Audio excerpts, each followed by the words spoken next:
Hey guys, it's been a while that you've seen me. Everyone probably knows by now that my old boat, the Contender, capsized on a fishing trip with Timmy Turtle, Baden and Briggsy. Took 7 months to get the money from the insurance and then I could start my new project. There it is.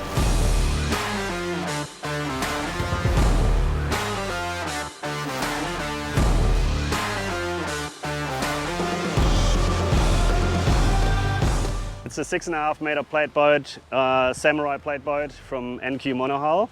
I'll put a 500 litre tank in it to get more than 800 kilometres range out of it. And that's the biggest tank I think the guy ever put in a plate boat. Believe me, even with 500 litres of fuel in it, 4 people in it the other day, we punched through 25 knots winds, did I think 22 knots constant without. Oh, we only got wet because we had the wind from the side, otherwise you probably wouldn't even get wet. I'll start in the front of the boat. Come with me.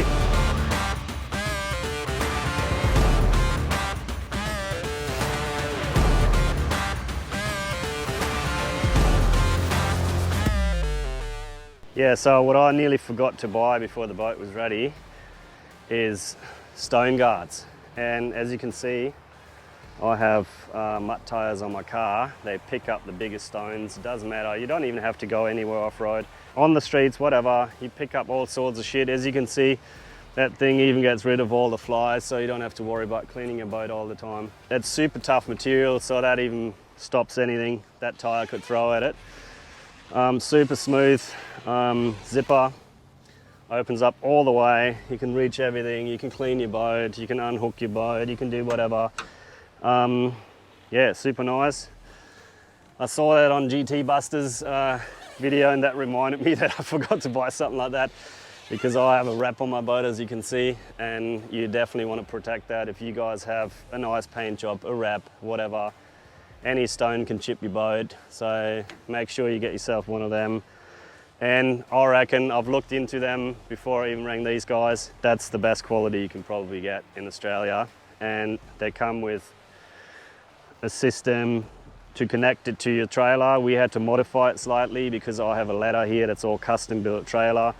Normally they would sit in the front in a different position on a normal trailer. But yeah, super helpful guys. Make sure you hit them up and yeah, take care of your boat. That's the stopping power, hydraulic brakes through this air compressor here. And we got a ladder for easy access when you launch by yourself, so you can just climb up because the boat's a little higher than the last one was. We have spotlights here in the front for either when you go early mornings and it's still dark, or you come back in so you can see what you're doing. Motor guide, I'll show you the battery inside. We've got a 36 volt lithium battery. Yeah, we've got a spare tyre behind the stone guard. All that closed up, nothing's open. That's a 225 Merc I put on there. At the moment I have a 4 blade on here. They tested a few blades in a lake, and that was the one that was running the smoothest. I'm not sure if I leave that on. I have to run the engine in for a bit and see how it goes. I was doing 38 knots with this prop on 5,200 revs, which is not really high. That engine normally revs like 5,800, maybe 5.9. So if that doesn't loosen up a little bit and gives me a little bit more speed, I'll probably change the prop over, but for now that'll stay. Here in the back we got zip wakes on both sides. We got a little light here, super nicely done with the cables here.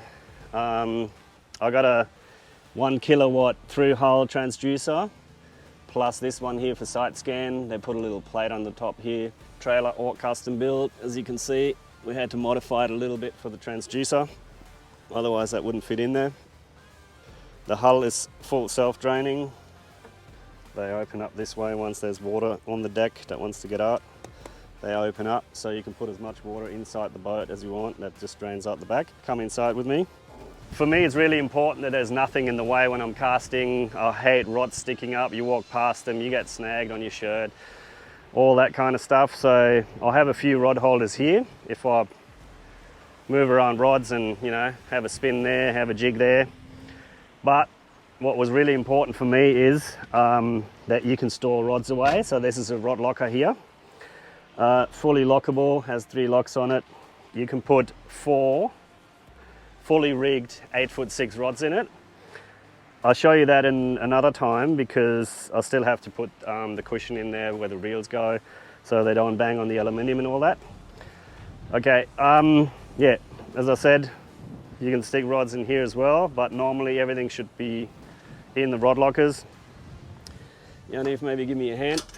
Open that up, move it up. That's the back seat. We have a lot of storage under there. That's all the pumps for the live well tank.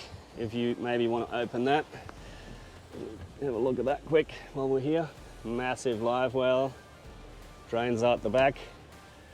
And yep, as George said, you can put a 10-kilo tuna in there. Not that it can swim around in it, but you can at first. So this closes up again, super nice and soft.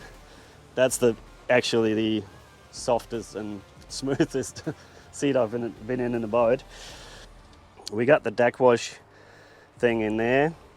I'm standing on the kill tank. It's a 1.4 meter kill tank, I'm pretty sure. What we haven't put in there yet, but I ordered it, but it's not here yet. There will be a 60 litre King's fridge sitting under the seat here, and it fits perfectly. It sticks out as wide as this seat goes back, so when you walk past it, you don't kick it or anything. All right, so in the console, we got a 16-inch cylinder. We got all these nice stainless steel buttons here for all sorts of stuff. We have gunner lights you can turn on. We got spotlights in the front, the nav light, anchor light, underwater light in the back, bilge pump, fresh water, whatever. All the other instruments you need. The zip wag is here. You have a little bit of storage here where you put your phone, whatever you want to bring. These things are lockable too. A bit messy in there at the moment. Wasn't planning on opening it up. You can lock stuff in there. There's 2 house batteries on the floor there in a little container so they don't fly around. Super nice seat, super soft. Yep, so you can sit like that. When you're standing like this, not too close, not too far away. Nice and comfortable, steer with your feet. Yeah, if it gets a little rougher, you don't want to get wet, you can just fold up that screen. You can lock it in on the sides here. Not doing that now, leave that down. Right, come this way. It's a little dirty. Well, we still have these aluminium bits and pieces flying around out of every crack, so hopefully they blow out soon. That's the fuel tank. As I said, it's not quite 500 litres, I think it's 475 or something. This one here, hopefully no one takes that sign too serious because that's not fuel, that is a freshwater tank. We have a little connection here. You can either have showers, you can use it as like an emergency water if you get stuck somewhere out there. It holds 150 litres. Come in the front here. Really important for our land-based trips and even when you stay out on the reef for a longer time. Storage. That is latch number 1. Comes with lights you can turn on there on the inside. It is huge. It's 45 centimetres high. I think the boat is close to 2.5 metres wide. It narrows to the tip, of course, but yeah, you get a lot of stuff in here. You can put swags in there, everything you want to keep dry. As you can see, the water drains through these channels here, goes into the boat, self-draining deck, as I said, goes straight out the back, so you won't have a problem with the boat filling up with water. Here's number 2. It's a bit wet in there because we just cleaned the boat today. Try to get all this aluminium stuff out of it. Yeah, so plenty of storage. We got another 12-inch here in the front. If you're casting, you're using the electric motor, whatever, going through creeks, rivers, whatever, you'd use the side scan and you're standing in the front on the casting platform.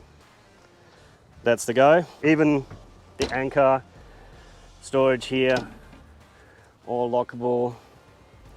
We've got to sort that out a bit better. And yeah, you can stand on that as well. Did I forget something? Yeah, we got speakers. We got the 2 here. we got the two, one on each side in the step, and that's pretty much it. All along here there's rod holders as well, not to leave your rods in, but just for the moment, because I hate shit floating around, and I always crack my shits when I'm in other people's boats and there's rots everywhere and you get snagged and can't cast and whatever. So everything in this boat I tried to keep as clean as possible, as smooth as possible, so there's nothing you can actually get caught on with your line besides that motor guide, but there's no other way to do that. Yeah, all the rails, just tiny little rails really low in the front, so you're not going to bang your rod in it when you sweep your stick baits, your poppers, whatever. Everything folds away here. These things we tie off to, they fold away. There's two more in the back. Yeah, just try to keep everything nice and clean and tidy, and that's the boat. Hope you like it, because I like it. If you have any questions, just put your comments down below and I'll try to get back to you. And yeah, we'll see what the first fish will be that comes into this boat. I hope this weather clears soon. See you guys out there.